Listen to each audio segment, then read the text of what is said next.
Hola alumnos, muy buenos días. El día de hoy vamos a hablar del tema de la migración, así que pongan mucha atención. Comenzamos.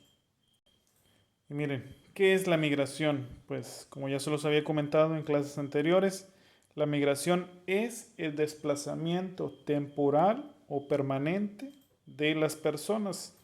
O sea, no necesariamente se tienen que quedar en ese lugar nuevo, sino que puede ser de manera temporal, ¿sí?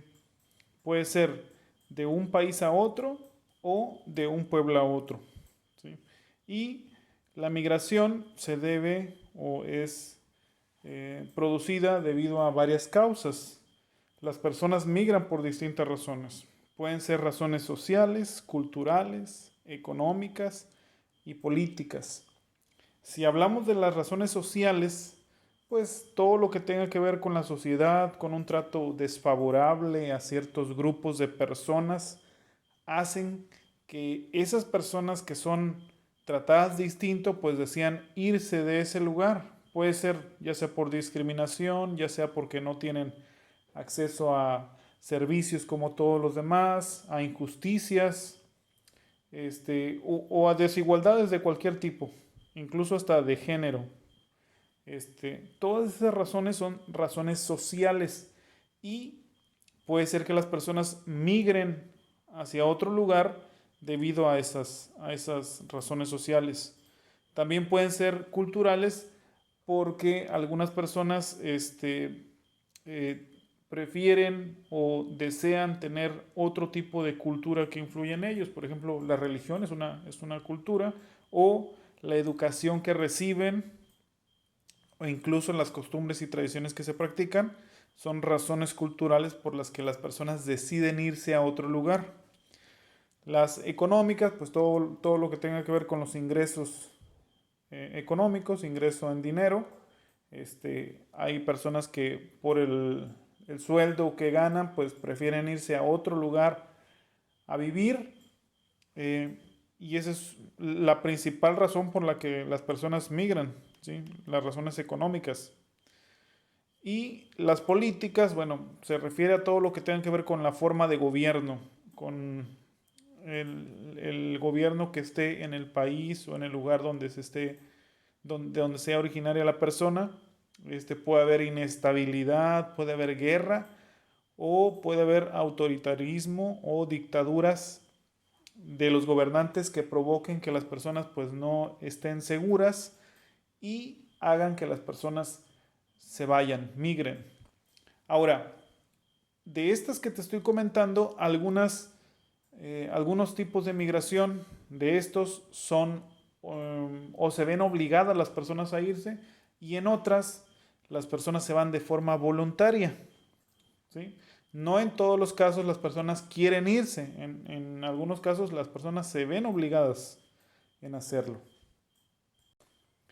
Ahora, si hablamos de los procesos de migración, existen dos, la emigración y la inmigración. Emigración significa salir, salir del lugar de origen. Y aquí, por ejemplo, vemos a una persona que está saliendo. Normalmente la gente sale de su lugar de origen porque quiere vivir mejor, en cualquiera de las razones. Ya recuerda que te dije que había razones sociales, culturales, económicas y políticas. Alguna de esas razones está influyendo en esa persona y por eso se quiere ir. Y a la acción de salir se le llama emigración. Cuando llega la persona, después de haber realizado el trayecto y llega al lugar donde quiere estar, al lugar de destino, a esa misma persona está practicando la inmigración. Emigración salir, inmigración llegar. Y a esa persona se le llama emigrante cuando sale y cuando llega se le llama inmigrante. Es decir, la persona al mismo tiempo es las dos. De su lugar donde salió es un emigrante y al lugar donde llega es un inmigrante. Si hablamos ahora de los tipos de flujos, o sea, hacia dónde fluye la migración, hacia dónde va, Pues puede ser interna y externa. Fíjate, interna es el movimiento de un lugar a otro dentro del mismo país de origen. Por ejemplo, aquí tenemos el mapa de México y lo tengo señalado con una flecha en ambas direcciones. Es decir, las personas se mueven dentro del país y al moverse dentro del país se le conoce como migración interna. Cuando la persona sale del país, como esta flecha que tengo aquí señalando hacia el norte, hacia los Estados Unidos, bueno, externa se refiere o es el movimiento de las personas que salen de su país de origen para irse a otro. Y es que la migración externa es salir del país, mientras que la interna es moverse dentro del país.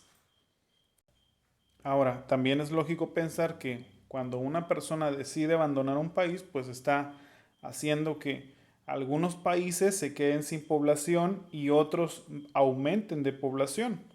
Nos encontramos con países muy poblados que tienen calidad de vida buena y que al tener buena calidad de vida en servicios, en educación, en cultura, en diferentes cosas, hacen que las personas deseen ir a vivir a esos países y empiecen a clasificarse como países expulsores y receptores. ¿Qué son los países expulsores? Bueno, son aquellos países que por diversos motivos su población decide abandonarlos.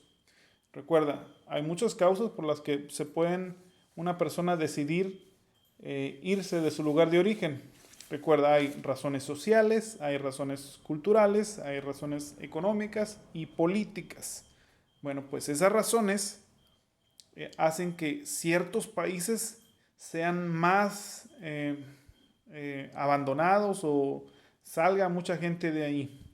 ¿Cuáles son esos países? Bueno, el principal país que hace que su gente se vaya casualmente es México. ¿Sí? México es el primer país en expulsor de personas. Las personas deciden salir de México para irse normalmente a los Estados Unidos a vivir. Mucho se debe a que pues somos el vecino del país más rico del mundo y pues mucha gente quiere vivir ahí por los sueldos que se pagan a los trabajadores. Entonces esa es una de las razones por las que muchos mexicanos deciden salir de México. Pero además de eso, hay otros países expulsores como la India, Rusia, China, Ucrania, Bangladesh, Pakistán, Gran Bretaña, Filipinas, Turquía. Son países expulsores. Ahora, dentro de estos países expulsores hacen que las personas se vayan a los países receptores. O sea, de aquí salen y normalmente llegan a los países receptores. ¿Qué son los países receptores? Son aquellos países donde la gente desea llegar a establecerse. Estos países ofrecen una mejor calidad de vida en todos los sentidos y por eso la gente desea ir ahí a vivir. ¿Cuáles son? Estados Unidos, Japón, Australia, Singapur, Corea, Taiwán, Sudáfrica, Arabia Saudita y Emiratos Árabes Unidos. Ahora, estos países normalmente reciben gente de los países de los alrededores, ¿sí? Por ejemplo, aquí nuestro país más cercano que tiene una calidad de vida muy superior a México, pues es Estados Unidos. Y a ese país van la gente de los países cercanos. Estos países, Japón y todos los demás hacia abajo, pues normalmente aceptan o ingresan en ellos gente de los alrededores. Y vamos a ver un mapa para darme a entender mejor. Mira, este mapa lo vas a encontrar en tu libro Atlas, página 85, y se llama Migración Internacional. Aquí nos muestran varios aspectos muy interesantes. Por ejemplo, si tú observas los colores, hay colores muy oscuros. Estos colores oscuros muestran que mientras más oscuro sea el color, hay más alta proporción de inmigrantes. Quiere decir que su población está compuesta por muchos inmigrantes, por muchas personas que han llegado de otros lugares. Fíjate, uno de los países donde más inmigrantes llegan en América es Canadá. Está más oscuro, fíjate. Canadá tiene más inmigrantes incluso que Estados Unidos, que también. México está de color claro, quiere decir que más no acepta, no es que no acepte inmigrantes, sino que la gente no desea ir a vivir a México, sino que desean irse a vivir a Estados Unidos. ¿Sí? Mira, y fíjate aquí cómo se ve la flecha, donde las personas de México salen hacia Estados Unidos y cómo Estados Unidos recibe no solo de México, sino de varios lugares del mundo. Fíjate cómo las flechas apuntan hacia Estados Unidos, incluso desde Europa, mira, llegan hasta acá y de esta parte del mundo que es esta que está aquí. Toda esta de Asia, como salen de aquí y llegan hacia Estados Unidos. Estados Unidos es un país receptor. Y América del Sur o Sudamérica, fíjate cómo llegan personas de Europa que quieren vivir en América del Sur. ¿Sí? Ahora, observa los colores. Por ejemplo, este es Canadá, que tiene un gran porcentaje de inmigrantes. Australia, Arabia Saudita. Fíjate cómo los países que están alrededor, por ejemplo, mira, cómo se ven las flechas, cómo van de esta parte hacia esta. Entonces, normalmente los países que son receptores, alrededor de ellos, los países que están alrededor son los que viajan hacia los países con mejor nivel económico. ¿Sí? Entonces, alumnos, es muy importante establecer o identificar las razones por las que las personas deciden migrar de un lugar a otro. ¿Sí? En general son 4. Las razones son sociales, culturales, económicas y políticas. Así que pongan mucha atención en esto y vamos a realizar un ejercicio donde vamos a trabajar con los diferentes países que reciben migrantes o los que expulsan migrantes. Recuerda, una de las dudas que tenían algunos alumnos es que me decían, maestro, ¿cómo es que los expulsan? Bueno, no es que el país quiera expulsarlos, como México, no es que los corran, simplemente que las personas deciden irse. Por eso México es uno de los países que pues no puede ofrecer las suficientes condiciones para que las personas deseen quedarse y las personas se van. ¿Sí? Se convierte entonces México en un país expulsor, no porque los expulse, sino porque la gente decide irse. ¿Sí? Entonces, alumnos, espero haberme dado a entender, hay que realizar las actividades y bueno, espero que les vaya muy bien. Éxito.